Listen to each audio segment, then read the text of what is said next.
yang menarik kita ceritakan tentang pembunuhan para nabi dan kaumnya ini adalah seorang nabi dari anak seorang nabi, anak dan bapak dua-duanya dibantai.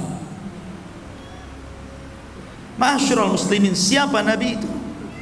Pertama Zakaria dan putranya Yahya, dua-duanya dibantai. Bagaimana kisahnya? Ma'asyiral muslimin yang dimuliakan Allah Subhanahu wa taala,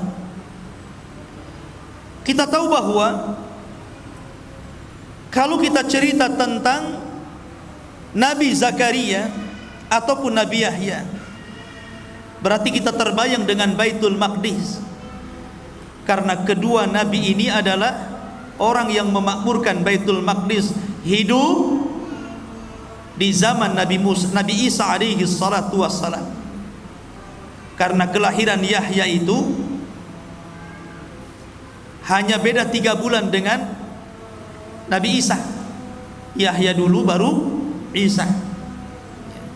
Artinya bahwa ketika itu hidup 3 nabi, Zakaria, Yahya, Isa, tetapi berbeda-beda daerah. Kalau Yahya itu ditugaskan di Urdun, mungkin sekarang disebut dengan Yordania, masih daerah Syam. Ma'asyiral muslimin yang dimuliakan Allah Azza wa Jalla, kematian Nabi Yahya ini adalah kezaliman penguasa. Kezaliman penguasa. Padahal Nabi Yahya alaihi salatu wassalam ini orangnya baik. Perhatikan sifat-sifat yang Allah berikan kepada Yahya.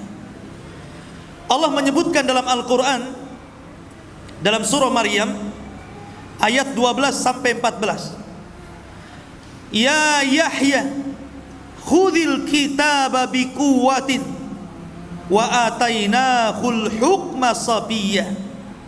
Wahai Yahya, ambillah kitab itu, maksudnya Taurat, dengan kuat, dan kami berikan kepada Yahya itu kebijakan dalam menyampaikan hukum sejak kecil. Artinya Yahya itu sudah diangkat menjadi nabi sejak kecil.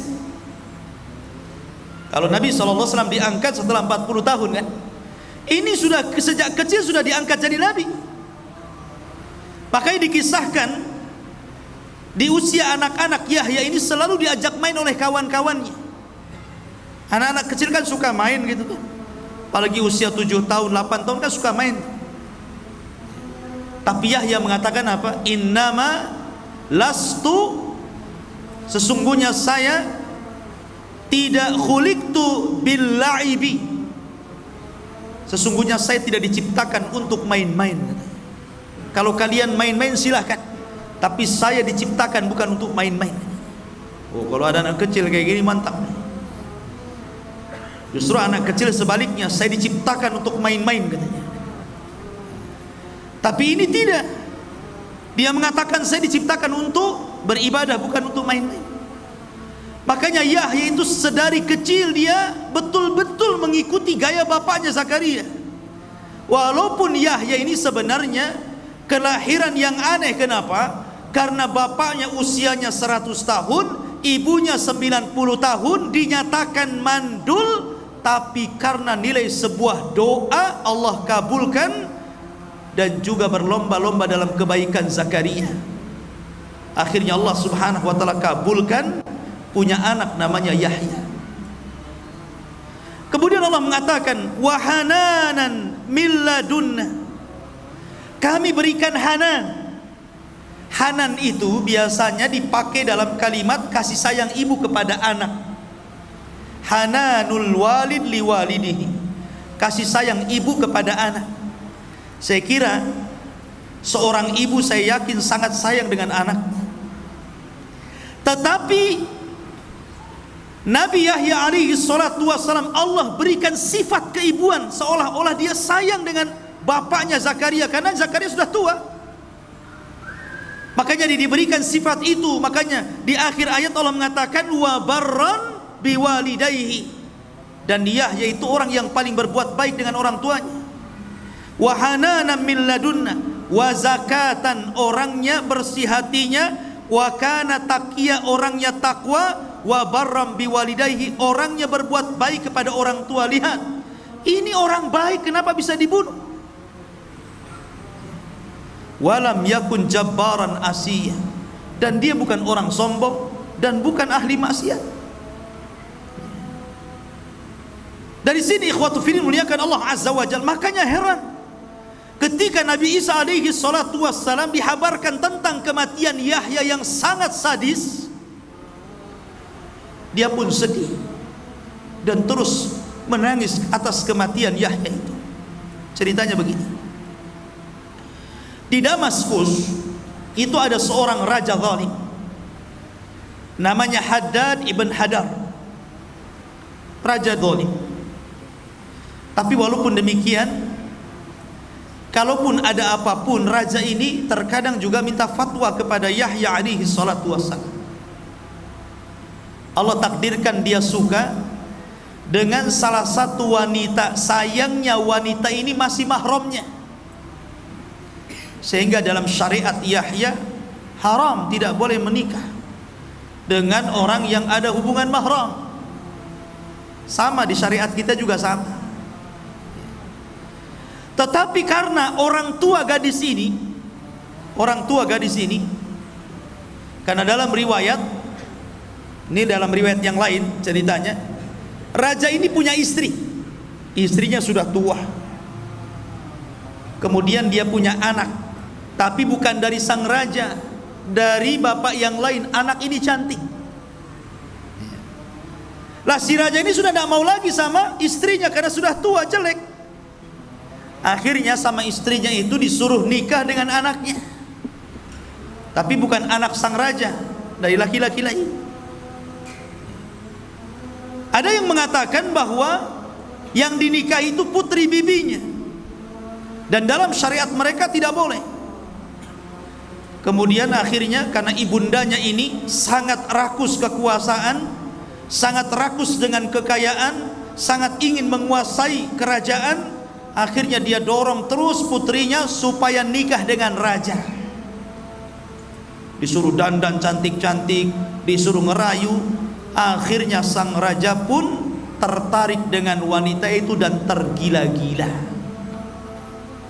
Nyala, antum saja kalau dirayu perempuan, jangankan yang cantik, yang jelek saja kelepek-kelepek. Masyarul muslimin yang dimuliakan Allah azza wa jalla. Lah rupanya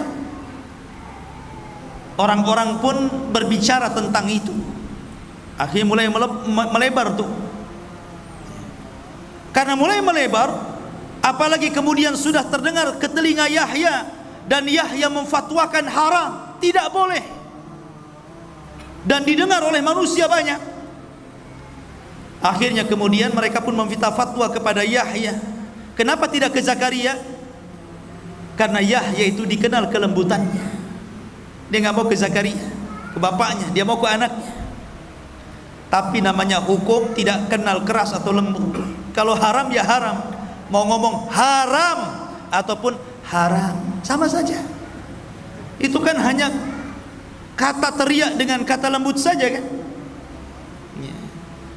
Tetap saja haram. Kemudian akhirnya karena sudah diharamkan oleh seorang nabi, wanita ini kemudian tidak mau dinikahi. Tapi sang raja sudah tergila-gila masalahnya, dia tetap ingin mau menikahi wanita itu. Disinilah dimainkan oleh siasat wanita busuk itu. Kata wanita ini, baik, kalau engkau menginginkan diriku menikah dengan diriku, maka maharnya kepala Yahya bin Zakaria. Syaratnya itu. Karena raja sudah tergila-gila, macam mana kan? Maka dia pun mengutus pasukan untuk mendatangkan kepala Yahya bin Zakaria. Datanglah pasukan besar. Dalam riwayat bahwa Yahya itu dibunuh sedang berada di Baitul Maqdis dan sedang sholat dalam mihrab. Pasukan ini datang, kemudian ditangkap, betul-betul dimutilasi, dipotong kepalanya. Kemudian kepalanya dibawa dan diletakkan di piring emas. Kemudian dibawa ke istana. Sementara jasad Yahya ini dikirimkan kepada ayahnya Zakaria yang sudah tua renta. Anda bisa bayangkan, tiba-tiba Anda sudah tua, dikirimkan jasad anaknya tanpa kepala. Tentu sedih Zakaria ini. Akhirnya kemudian kepalanya ini dibawa ke istana. Sampai di istana, di situ ada sang raja, di situ ada wanita fajirah, di situ ada ibundanya yang haus kekuasaan. Prajurit pun datang dan meletakkan kepala Yahya di atas bejana emas, kemudian disuguhkan kepada sang raja. Oh, wanita ini tertawa, senang, keinginannya menjadi sebuah kenyataan. Tetapi Allah Subhanahu wa taala berfirman, "Wala tahsabannallaha mukhlifa wa'dihi rusulah, innallaha azizun dzuntiqam." Jangan kira Allah Subhanahu wa taala tidak pernah memberikan janji-janji kepada para utusannya. Sesungguhnya Allah kalau sudah menimpakan azab, maka Allah akan timpakan dengan sangat keras. Dan Allah juga berfirman, wala tahsabannallaha ghafilan amma ya'malu zalimun. Jangan kalian sangka Allah lalai dari perbuatan zalim kalian. Tidak, Allah tidak pernah lalai. Man adali waliyan faqad adzantuhu bil harbi. Siapa yang memusuhi wali-waliku, maka dia sudah ngajak perang bersamaku, kata Allah Subhanahu wa taala. Maka ketika wanita ini tertawa terbahak-bahak karena bahagianya, tiba-tiba Allah kirimkan gempa dalam istana. Bergegar istana itu. Rupanya tanah yang diinjak wanita itu terbelah, akhirnya wanita itu terperosok, sedikit demi sedikit masuk jasadnya, sehingga ketika sudah sampai kepala, tiba-tiba bumi itu merapat dan menjepit kepalanya. Sampai di sini, tinggal kepalanya saja. Maka orang-orang pun berteriak, apa yang kalian lakukan? Yang kalian bunuh ini seorang yang saleh, seorang nabi, kenapa kalian bunuh? Kama tadinu tudan. Sebagaimana kalian sudah memenggal orang ini, penggal kepala wanita itu. Penggal kepala wanita itu. Maka lekaslah para prajurit mengambil pedangnya dan menebas kepalanya, kemudian membawanya. Al jaza min jinsil amal. Sebagaimana dia sudah menebas kepala Yahya, maka sekarang dia ditebas kepalanya. Ma'asyiral muslimin, selang beberapa waktu dari peristiwa itu, kemudian orang pun membicarakan tentang kematian Yahya. Datanglah pasukan besar, pasukan yang dipimpin raja yang paling zalim di dunia, Bukhtun Nasr. Dan sering saya katakan, di dunia ini hanya ada 4 raja yang pernah menguasai sebagian besar dunia. 2 mukmin, 2 kafir. Sulaiman dan Dzulqarnain mukmin, Namrud dan Bukhtun Nasr. Ini dua-duanya raja zalim. Selang beberapa waktu setelah pembunuhan Nabi Yahya, datang pasukan Bukhtun Nasr, kemudian menghancurkan negeri Damaskus dan membunuh 75.000 manusia dibantai. Lihat. Dan itu Allah Subhanahu wa taala isyaratkan dalam Al-Qur'an. Allah Subhanahu wa taala berfirman, wa qadayna ila bani Israil fil kitabi la tufsidunna fil ardi marrataini wa la ta'luwanna uluwan kabira. Dan Allah berfirman, kami telah pastikan, kami telah putuskan kepada Bani Israel, dan itu tercatat dalam kitab Taurat, sungguh mereka akan merusak 2 kali di permukaan bumi. Kemudian mereka akan sombong dengan sombong yang sangat besar. Fa idza jaa wa'du ulahuma Maka apabila telah datang janji salah satu dari keduanya, ba'atsna alaikum, kami akan bangkitkan kepada kalian wahai Bani Israel, ibadan lana, hamba-hamba kami, uli ba'sin syadid, yang memiliki kekuatan yang sangat besar. Faja'u, mereka akan datang khilalad diyar, dan meluluh lantakkan desa-desa kalian. Wa kana wa'dan maf'ula, dan ini ketetapan yang pasti bagi Allah. Allah isyaratkan dalam Quran, karena kalian sudah membunuh Yahya, datang pasukan besar yang lebih zalim lagi, kemudian menghancurkan negara itu. Bahkan 75.000 dibantai oleh Bukhtun Nasr. Sebelum peristiwa Bukhtun Nasr, sebelum kedatangan Bukhtun Nasr dan melulantakkan kerajaan yang telah membunuh Yahya itu, apakah mereka mencukupkan membunuh Yahya? Tidak. Iblis tidak terima kalau seorang nabi yang dibunuh cuma satu. Kalau bapaknya masih hidup, bapaknya masih hidup, Zakaria, dia sudah tua.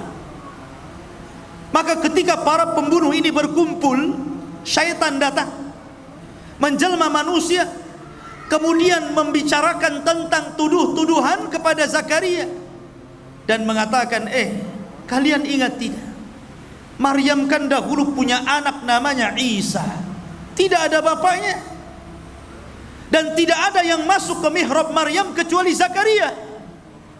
Jangan-jangan Zakaria yang menghamili Maryam. Nah, mulailah dia, syaitan datang, bangkit orang-orang itu baru saja membunuh anaknya itu.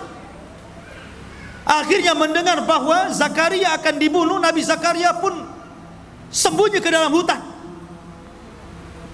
Kemudian dalam hutan tersebut ada satu pohon yang menolong Zakaria, disuruh sembunyi dalam pohon itu. Tiba-tiba pohon itu belah, dan itu mukjizat Zakaria. Masuklah Zakaria di situ. Namun sayangnya iblis datang. Ketika Zakaria masuk, bajunya kemudian ditarik sedikit, sehingga ketika pohon itu rapat, nampak tuh ada bajunya sedikit saja. Ketika pasukan itu mengejar Zakaria sampai ke hutan, maka iblis datang dan mengatakan, aku tahu di mana Zakaria bersembunyi. Dan untuk memastikan kebenaran ucapan iblis ini, dia memperlihatkan baju yang keluar dari pohon itu. Itu dia di situ. Dari sinilah maka para prajurit membawa gergaji. Dari situlah kemudian mereka memotong pohon itu persis di lambungnya sih, seolah-olah digergaji jadi dua. Namanya manusia ya kesakitan lah, walaupun dia seorang nabi, karena dia bukan malaikat. Zakaria sempat dia kemudian berteriak kesakitan, tetapi Allah Subhanahu wa taala berfirman, ya Zakaria, kalau engkau terus berteriak karena kesakitanmu, la khusifa bihimul ardu, tentu bumi akan ditimpakan kepada mereka untuk menelannya. Setelah Zakaria tahu kalau dia sampai terus meneriakkan rasa sakitnya, kaumnya akan ditelan bumi dan akan ditelan oleh bumi yang sangat besar ini, maka dia tutup lisannya dengan bajunya supaya jangan berteriak. Kenapa? Rahmatan li ummatihi, karena masih punya kasih sayang dengan umatnya. Masih kasih sayang, dia berharap walaupun kematian putranya seperti itu, kematian diri seperti itu, masih berharap kaumnya ini sadar, bertobat kepada Allah, diutus kepada mereka seorang rasul yang menyadarkan mereka. Dan ini mulianya Zakaria yang patut dicontoh siapapun. Ketika kabar kematian keduanya sampai kepada Isa, Isa sedih. Rupanya, apakah sampai kematian Zakaria selesai? Tidak. Mereka pun membidik Isa. Akhirnya mereka mengirim pasukan. Jadi ini bukan semata-mata mahar wanita itu. Di balik itu ada kekuasaan politik. Sudah bukan cerita mahar lagi. Ini cerita politik di dalamnya. Memang dari dulu mereka benci para nabi dan rasul. Maka mereka mulai membidik Nabi Isa bin Maryam. Mereka kirim pasukan. Tapi Allah takdirkan Isa tidak sebagaimana Yahya dan Zakaria. Isa Allah Ta'ala, karena dia adalah pembawa syariat baru, bukan seorang nabi. Allah harus menjaga syariatnya, jangan sampai terputus dan tidak sampai kepada umatnya. Maka Isa tetap tidak dibunuh, dan Allah angkat yang dibunuh orang yang diserupakannya. Barulah setelah kejadian itu semua, karena begini ya, rusaknya Bani Israel itu setelah wafatnya Zakaria, yang sebelumnya putranya Yahya. Itu menjadi rusak tuh Bani Israel itu. Makanya kerusakan itulah didatangkan Bukhtun Nasr. Bukhtun Nasr inilah yang kemudian menghancurkan Syam, Damaskus, sampai kota Palestina ini dihancurkan semuanya. Sampai 75.000 dibantai, anak-anak, wanita, orang tua, semua dibantai, tidak dibiarkan hidup.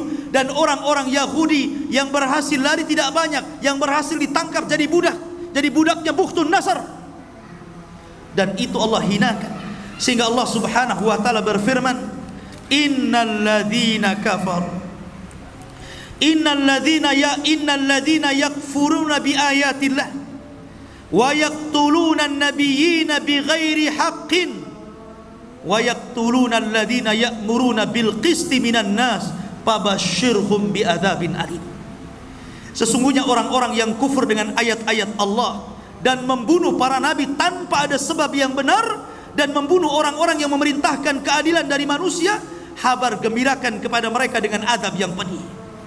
Dalam ayat yang lain, tadi Al-Imran ayat 21, dan Allah mengatakan dalam surah Al-Baqarah 61, wa dzuribat alaihimudz dzillatu wal maskanatu wa ba'u bi ghadabin minallah. Ditimpakan kepada mereka Bani Israel kehinaan, kenistaan, kemurkaan dari Allah. Kenapa?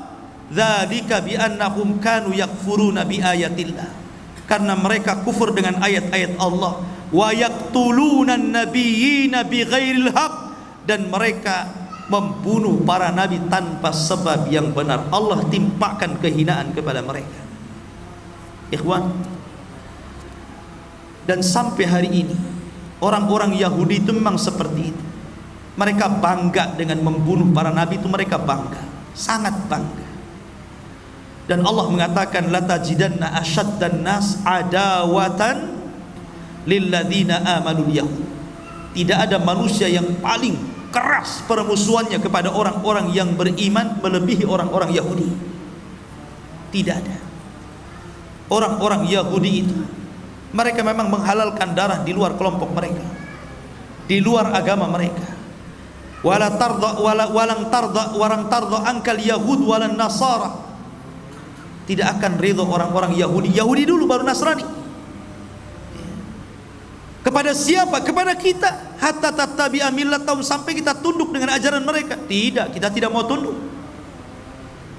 Dan di akhir zaman Nabi SAW mengisyaratkan bahwa kita akan berperang melawan mereka, karena mereka adalah para pengikut Dajjal. Dajjal diikuti 70.000 Yahudi Asfahan.